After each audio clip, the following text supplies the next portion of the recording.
Hello and welcome again. In the last episode, we saw that the accounts of the conversion of Paul in the Acts of the Apostles and the account of the conversion by Paul himself in Galatians were totally different. And that means the whole story is very doubtful. In this episode, we're going to look at the credentials of Paul as an apostle of Jesus Christ. Because Paul, you will see, was not in fact an apostle and could not be an apostle of Jesus. Now, the first point to note is that Paul, everyone knows this, was not chosen by Jesus as a disciple in his lifetime. In his lifetime, according to the Gospels, Jesus had chosen 12 close disciples who left whatever they were doing as occupation and followed him. Now, why did he pick them? Well, for them to follow him, monitor his ministry, learn from what he was teaching, and be his witnesses. And so that after he was no longer there, after his death, these people were supposed to carry on the teachings of Jesus and bear witness to what they have learned.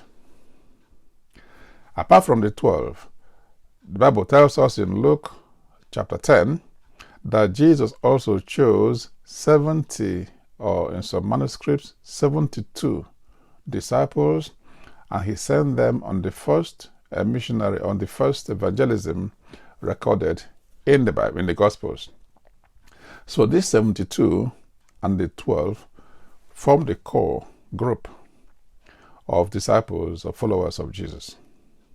It was supposed to be their responsibility to preach the gospel of Jesus after his death.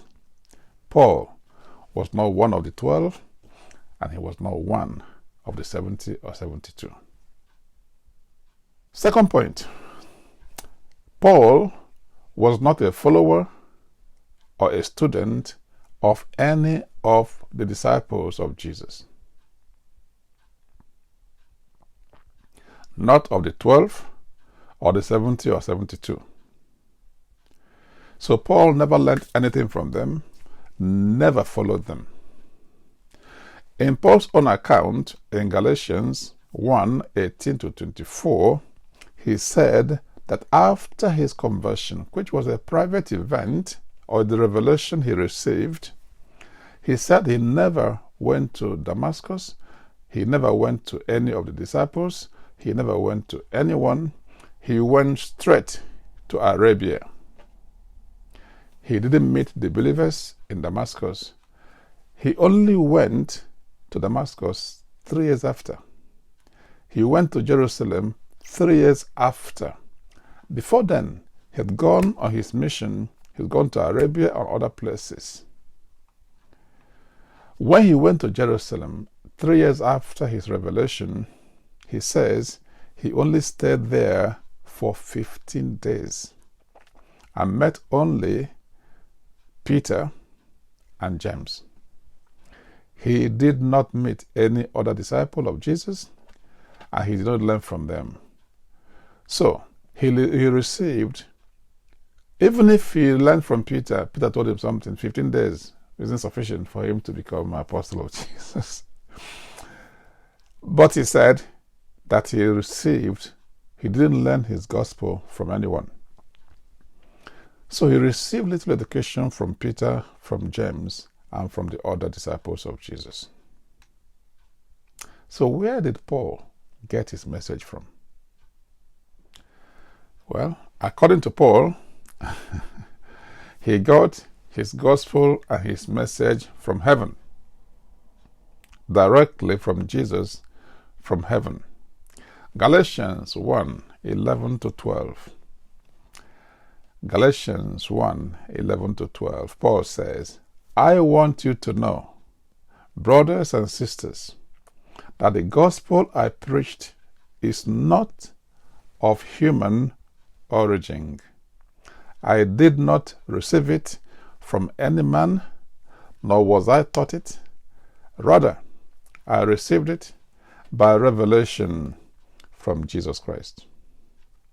No man taught me. I didn't learn from any disciples. I didn't learn from Jesus when he was alive. I only got a revelation after his death.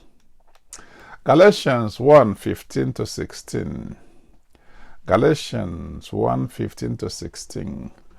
Quote, "But when God, who set me apart from my mother's womb and called me by his grace, was pleased to reveal his Son in me, so that I might preach him among the Gentiles, my immediate response was not to consult any human being." I saw nobody. I learned from nobody. I got my ministry and the gospel from heaven. So apparently, Jesus downloaded the gospel maybe in a flash drive and put in the head of Paul. How realistic is that?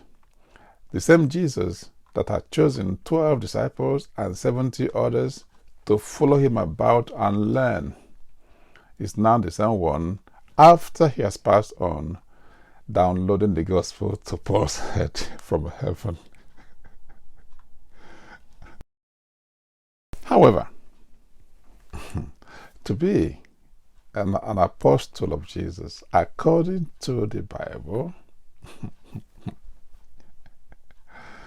you have to be a follower of Jesus in the flesh.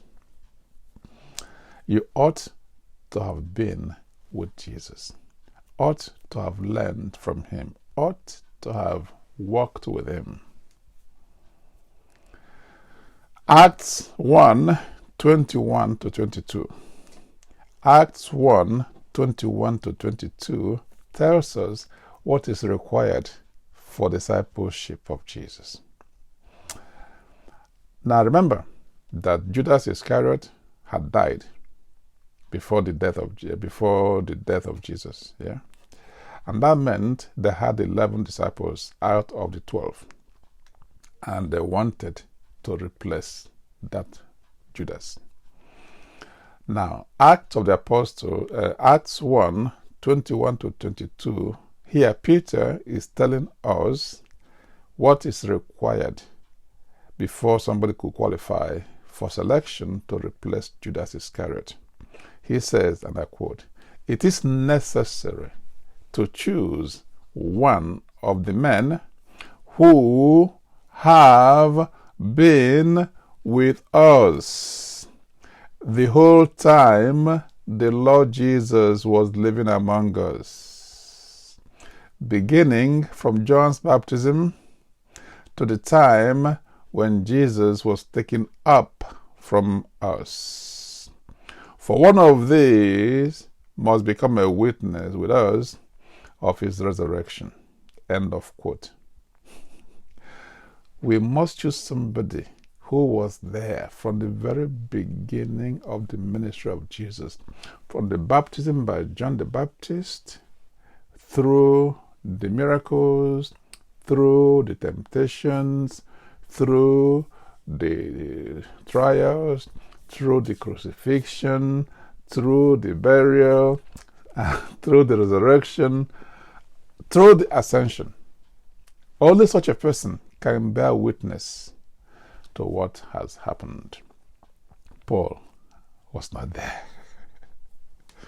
Paul did not meet this criteria.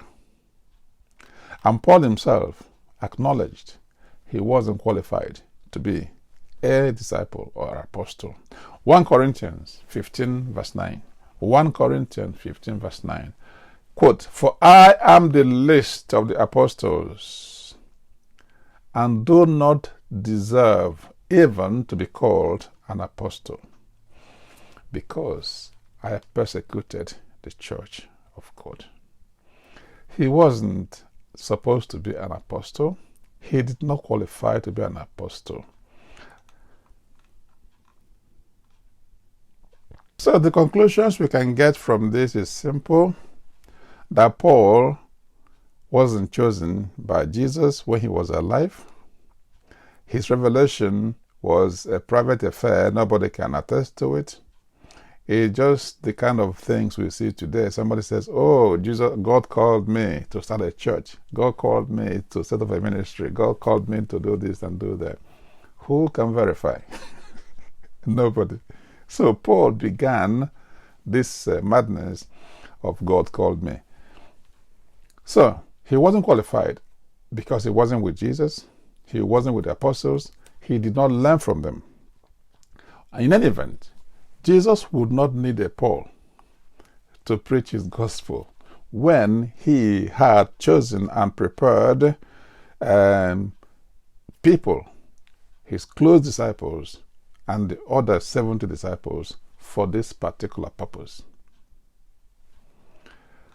So the revelation of Paul, like I said, is private and cannot be corroborated or verified. And his conversion is the kind of things we see today. People claiming they were called in their private bedrooms, in their dreams, and nobody could verify those things. Therefore, we shall see in subsequent videos that Paul's ministry and gospel was different fundamentally from the ministry of Jesus and the ministry of the disciples or apostles of Jesus. Thank you for watching. In the next video, I shall continue a discussion of the ministry of Paul.